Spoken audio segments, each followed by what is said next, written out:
Residents are preparing to take to the streets later today in protest of a proposed respite site downtown. Our Faiza Amin is on Adelaide Street West. Faiza, you've been tracking developments from this community. What are people there telling you? Well, Melissa, the big concern is residents say they were not told that a respite site would be moving here to 629 Adelaide Street West, and it's quite literally just across the street from a school here behind me, St. Mary's Catholic School. And so today they're holding a protest in front of the site. They've invited city officials, including Toronto Mayor Olivia Chow. So some background here for you. It's the St. Felix Center that was on Augusta Avenue that will be moving to this site. It's being described as a 24/7 low barrier respite center that will make room for 60 spaces here for people who are experiencing homelessness. Residents we've been speaking to, including those who have kids attending the school here behind me, say that not only weren't they engaged or consulted about this proposed project, but their concerns about safety and violence have not been heard. I just spoke with an area resident moments ago. Take a listen to what Curtis Priest tells me. Our primary concern is a 24/7 low barrier walk-in respite type of site. We know from previous experience or these sites that have been put in other parts of the city that there's certain challenges that come with those types of sites specifically.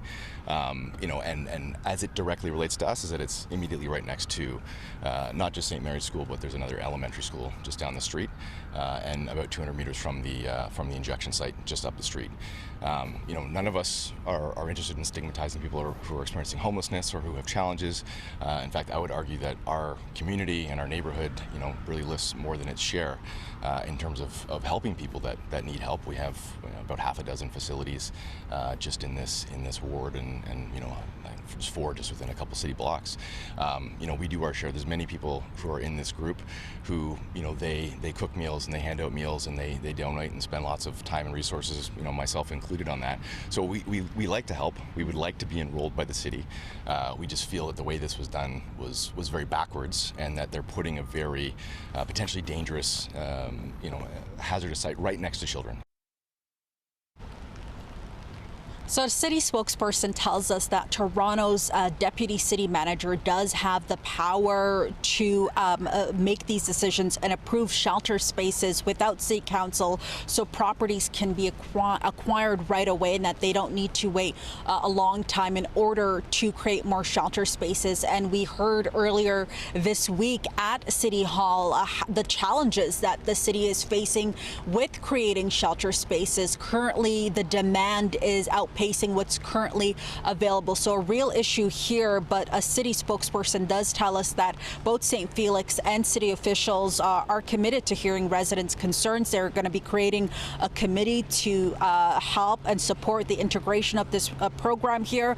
A virtual town hall has also been organized. That's going to be happening next month in order to hear from area residents. But again, residents frustrated that this has not been communicated with them, and all the information that they have is information that they were able to get on their own. Something else that they add, Melissa, they say they're not against a program moving in here, but they are against this specific respite center moving here just close to this school here. We could expect to probably people in other communities in our city watching to see how this issue plays out on Adelaide Street West.